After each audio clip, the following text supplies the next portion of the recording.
Yeah, don't be blowing me up, nigga. I ain't getting up. All right. So today, man, I'm just gonna give you guys a little introduction or a little backstory about myself. I'm really much on why I'm trying to do this, you know, and how I got to where I am, you know. So man, in 2021, I literally had just like applied to the one job, man, a job that I was like in that time I was like, that was like my dream, I guess you could say, my goal, you know. And just because, man, I was like starting at a level 3, which you can hop levels like right away, you know, like just straight to it. It was 30 an hour, dude, and I was around like 21, and so yeah, man, like I, of course at that young age, like that's like a lot of money, you know, especially not having bills and responsibilities like that. So yeah, man, I was really focusing on trying to do that career, dude, and then I finally got in, bro. I finally got in, and I just started working there, man, for about like 2 years, man, locked in,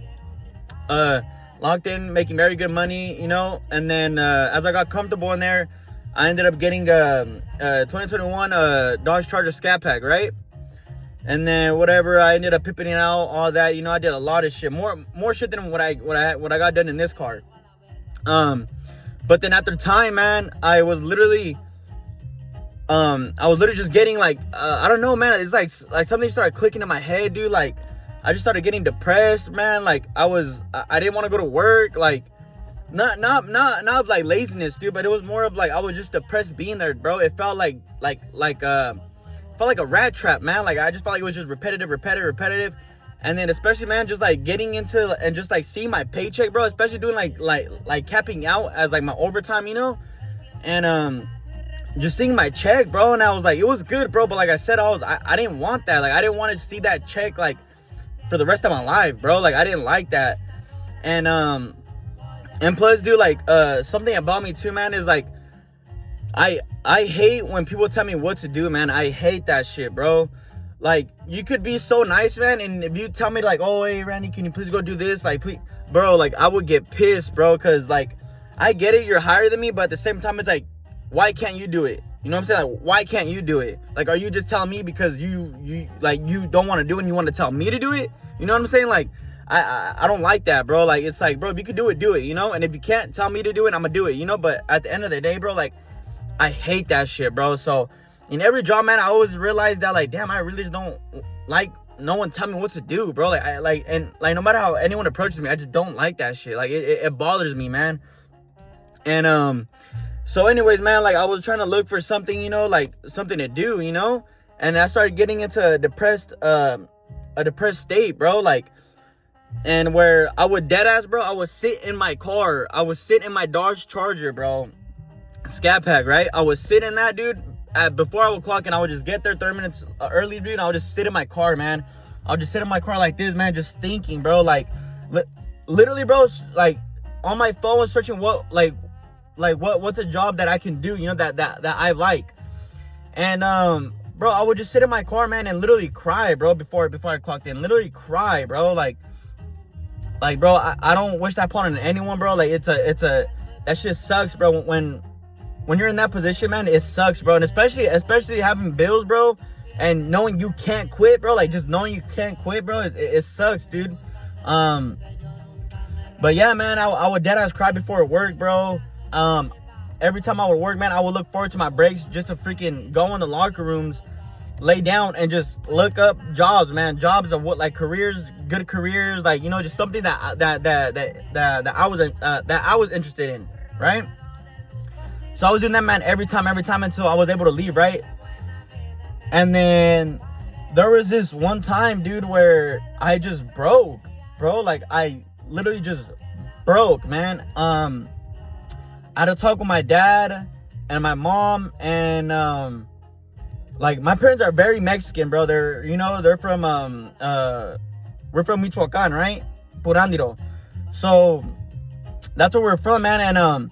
And my dad, I cried to him, man. I just told him straight up everything, bro. I was like, I just let out everything, man. I told my dad, I was like, I don't want to do this no more. Like, I just can't. I don't know how long I keep doing this. I was like, I was like, I'm just scared though, because of my payments on my car, that was my only responsibility, right? And I was like, I don't know what to do, Dad. I don't know. Like, I don't want to do this no more. I want to do something better. I want to better my life. I just want to turn my life around, right? And my dad, man, he started crying, man, and he started like just telling me, like, he goes, I don't want you to feel this way. I don't want you to stress. I don't want you to stress about nothing. And man, he literally told me, man, he goes, just quit. He goes, just quit. Don't even go no more. I don't want you to go. He goes, just quit, man. He goes, just take your time on finding a career that you like. And then he was like, you know what? Like, I'll just keep paying your car until whenever, right? And then I was like, okay, Dad. But then later on, maybe like a month later, I had told him, I was like, Dad, you know what? Like, I just don't want my car no more. I don't want to feel like, I don't want to put another bill on you, especially a high bill, you know? Because my payment was $900 a month, and then with car insurance $200, right? So then I told him, I told my dad, like, no, Dad, like, please, like even if you want to pay, like, no, like, I just, please, I want it. Like, I don't want it. I want it gone. I want it gone, right? And anyway, so yeah, back to when I told my parents about that I was quitting, my mom, like, and this is what I'm saying, why my parents are hardcore, like, Mexicans, dude. My mom, she was basically like, what the fuck you mean depressed? Like, what the fuck do you mean depressed? You know, like, she was like, no, like, what the fuck? Like, just fucking go to work, right? You know, just normal shit from, in a Mexican household, right? I'm pretty sure all my Mexicans can relate, man. Like, yeah, man, my mom was very strict about that. My mom was like, you don't understand how many people will die for the pay you have, and this and that, you know, and I get it, man, I get it. But at the same time, man, I didn't want that, you know. I wanted something better. I wanted something more. I wanted something that I could grow, you know, where I didn't have to be like, yo, can I get a raise from anyone? Just like, not even just that, but just like, you know what I'm saying? Like, just like where I could grow, where I know it's all up to me if I want to grow, you know. So yeah, man, that's what happened. And so then I finally found, man, I was in my room, right, whenever I already quit my job, right, whenever I didn't even have the car. I got a job at Jack in the Box, making $14 an hour, man. Huge pay cut, bro. And then I had to sell my car too. And then boom, once I got a job and I sold my car, then I started borrowing my mom's car. And with that, I had to sign up to barber school in Fresno. I took a couple tours over there, and then I ended up going to Paul Mitchell, the school in Fresno. So yeah, man, I did that for about like 9 months. And yeah, man, I didn't look back at all. I didn't look back at nothing, man. I was like, you know what? I'm just focusing. I was like, I'm gonna go there, just focus, get my shit and get out, right? And I did, man. I graduated from there. And then after that, man, this right here, man, was like a big ass like slap to the face, and where it was like, all right, man, like this is where it's all up to you now. Where if you want it, you're gonna get it, right? So my barber exam came in, and I was like, fuck, bro.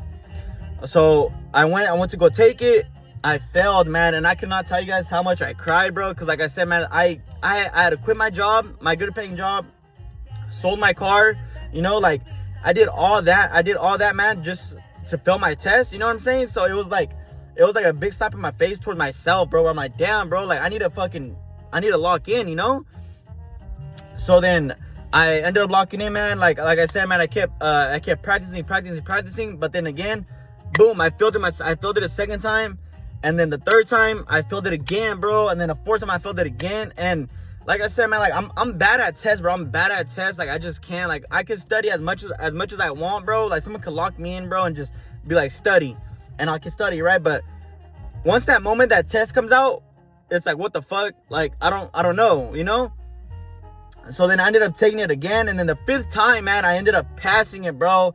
And when I passed it, man, I called my mom, my dad, and I was just so like, I was crying to them, bro. Like how like I was hella crying to them, man. Like I couldn't believe it, bro. I was like, no way. Like this license could open a lot of doors for me, man. And so that's what happened, man. I ended up passing on my fifth time. And then after that, I ended up getting at a shop, right? I was bouncing like from shop to shop because I was trying to look for a place that I could call home, right? And then I ended up working at this one spot called Straight Faded, man. They had a lot of walk-ins. It was a good barbershop, man. It was very good on the way it looked from inside and out. And I was there, man, for about 2 years. I was there for 2 years.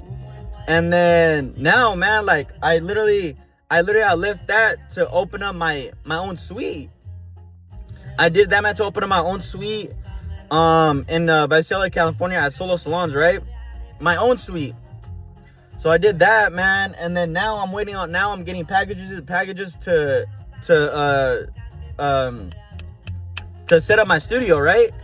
And my moving date is literally on the 20th. So this Saturday, man, is my moving date, bro. So it's like I'm so excited for this, man. I can't wait. I can't wait to literally give the best luxury service, bro, to you guys or to my future clients, man. I cannot wait, bro.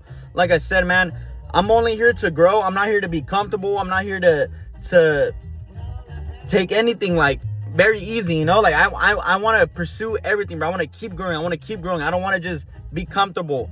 So that's what I'm like. I'm very excited, man. I'm very excited. I want to give you guys the best. I want to be a 5-star barber, man. So that's literally it about me, man. Like, that's literally it.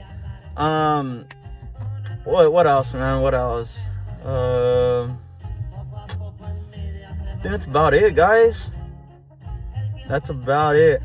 But if you guys do want to learn more about me, or if you guys have any question, man, please let me know.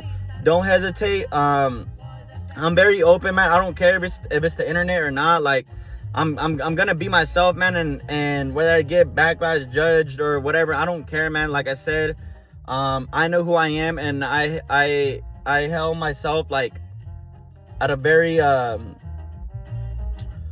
do I say, man? You guys know what I mean, though.